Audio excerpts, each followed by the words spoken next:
Hello दोस्तों, आज हम लोग बेलन यानी कि सिलेंडर के बारे में अध्ययन करेंगे।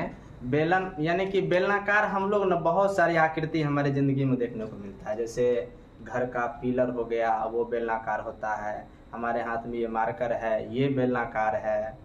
पाइप जो होता है वो बेलनाकार होता है। इस तरह की बहुत सारी आकृतियाँ देखने को मिलती है जो बेलन के जैसे होता है, उसके बारे में हम लोग अध्ययन करेंगे। तो ये बेलन अलग अलग कई तरह के होते हैं, जिसमें पहला लंब वृत्तीय बेलन और इसका एक और नाम होता है वृत्ताधार समबेलन। एक तिर्यक या फिर तिरछा बेलन कहते हैं।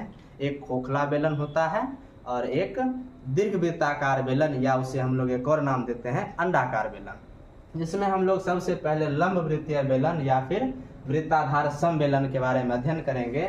ये जो बेलन होता है, इसका जो आधार है वो दोनों आधार वृत्ताकार होते हैं और एक दूसरे के समांतर होते हैं। और इसके जो आधार का जो केंद्र है, इसका जो अक्ष है, ये इसके आधार के केंद्र के लंबवत होता है। इसका ये अक्ष, ये जो अक्ष है, ये अक्ष इसका जो केंद्र है बेलन के, इसके लंबवत होता है। ये भी बेलन जो है, इसी बेलन को हमने सुता करके बना दिया है, जबकि है तो वही बेलन। एक बेलन होता है तिर्यक बेलन या फिर तिरछा बेलन। इस बेलन में क्या होता है कि इसके जो आधार होते हैं, ये आधार एक दूसरे के समांतर नहीं होते। वृत्ताकार तो होते हैं लेकिन एक दूसरे के समांतर नहीं होते हैं। और इसका जो अक्ष है, इस बेलन का जो अक्ष है, वो इस वृत्ताधार आधार के अक्ष के लंबवत नहीं होता है। ये जो है लंबवत नहीं होगा, ये 90 डिग्री का कोण यहाँ से नहीं बनाएगा। ये लंबवत नहीं होता है, क्योंकि इसका अगर ये इस तरह से सीधा खींच दें तो ये इसके साथ लंबवत है, ना कि इसके आधार के केंद्र के साथ लंबवत है। तो इस तरह का जो बेलन होगा उसे हम लोग तिरछा बेलन कहेंगे। अब हम लोग खोखला बेलन या फिर वलयाकार बेलन के बारे में देखते हैं। इसका जो ये अंदर का भाग है ये खोखला है। जैसे अगर इस बेलन की बात करें तो ये जो है एक तरह से ये क्या है, हमारा बेलन है। इसका जो अंदर का भाग है वो क्या है, खोखला है। आपको दिख रहा होगा, इस पर से इस तरफ से हम लोग दूसरे तरफ इसको आसानी से देख पा रहे हैं। तो ये जो हमारा बेलन है ये खोखला बेलन है।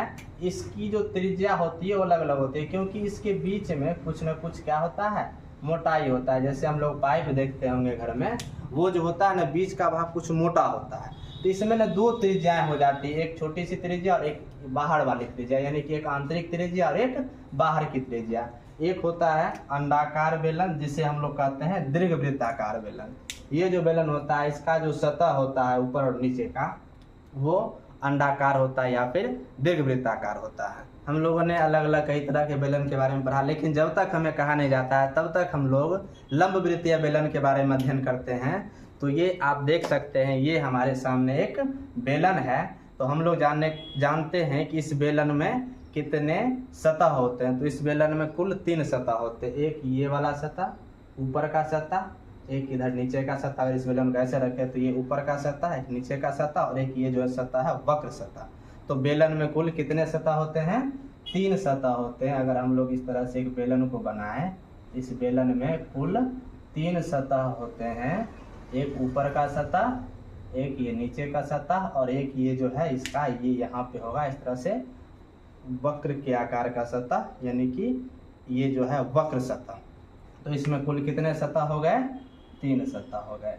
एक ऊपर में सतह है वृत्ताकार सतह, एक नीचे का सतह है वृत्ताकार सतह और बीच में एक वक्राकार सतह। अब हम लोग देखते हैं कि इसमें जो वक्र पृष्ठ होता है, इसका वक्र पृष्ठ सतह को, जैसा कि मैंने पिछला वीडियो में बता चुका है पहले आप लोगों को, कि सतह, फलक और पृष्ठ तीनों एक ही बात है।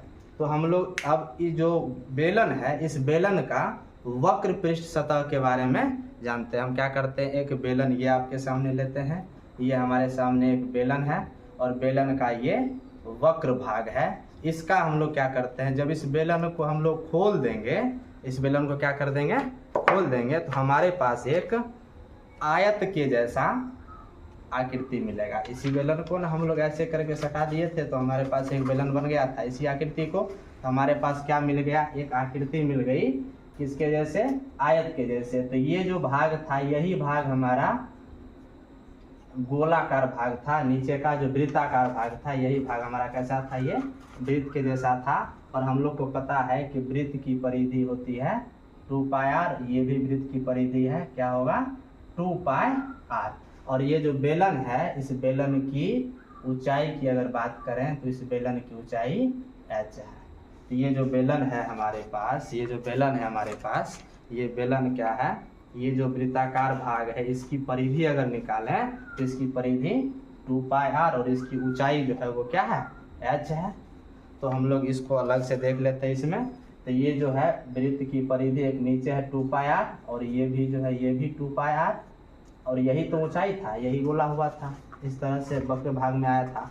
तो यही हमारा क्या है, ऊंचाई h और ये भी ऊंचाई h। चूंकि ये बन गया एक तरह से आयत के जैसे, तो इसका क्षेत्रफल आयत का क्षेत्रफल के बराबर होगा, यानी कि बेलन का जो वक्र पृष्ठ क्षेत्रफल है, बेलन का वक्र पृष्ठ क्षेत्रफल वो आयत के क्षेत्रफल के बराबर है, जिसकी लंबाई 2 पाई आर और चौड़ाई h है।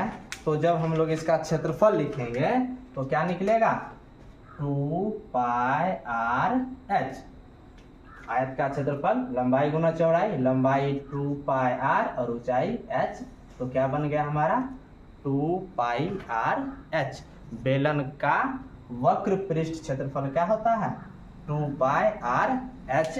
लेकिन जब हम लोग बेलन के संपूर्ण सतह की बात करते हैं तो बेलन में चूंकि 3 सतह होता है, तो बेलन के संपूर्ण पृष्ठ क्षेत्रफल की बात करें या फिर कुल पृष्ठ क्षेत्रफल की बात करें, बेलन का संपूर्ण पृष्ठ क्षेत्रफल, तो बेलन में कुल कितने पृष्ठ, 3 पृष्ठ।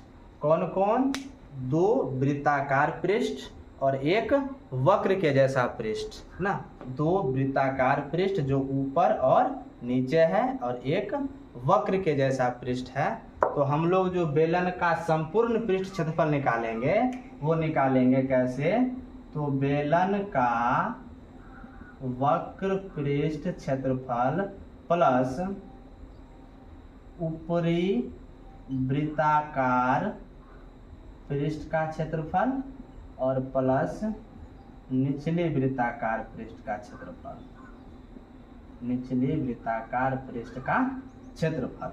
तो बेलन का वक्र पृष्ठ क्षेत्रफल अभी जस्ट हमने निकाला है 2 पाई आर h, क्या होता है 2 पाई आर h प्लस बेलन का ऊपरी भाग वृत्त के जैसे, तो वृत्त का क्षेत्रफल पाई आर स्क्वायर प्लस बेलन का निचली भाग वृत्त के जैसे, तो वृत्त का क्षेत्रफल pi r square, 2 pi r h plus pi r square और पाई आर स्क्वायर जब जुटेगा तो बनेगा 2 पाई आर स्क्वायर। इस सब में से 2 पाई आर जब कॉमन लेंगे तो बचेगा h प्लस r। यही होता है हमारा बेलन का कुल या संपूर्ण पृष्ठ क्षेत्रफल। इतना वर्ग इकाई बोल सकते हैं, इकाई जो दिया रहे, लंबाई दिया रहे, लंबाई जैसे मीटर में दिया रहे, सेंटीमीटर में दिया रहे, तो उसको हम लोग वर्ग मीटर बोल सकते हैं या वर्ग सेंटीमीटर बोल सकते हैं।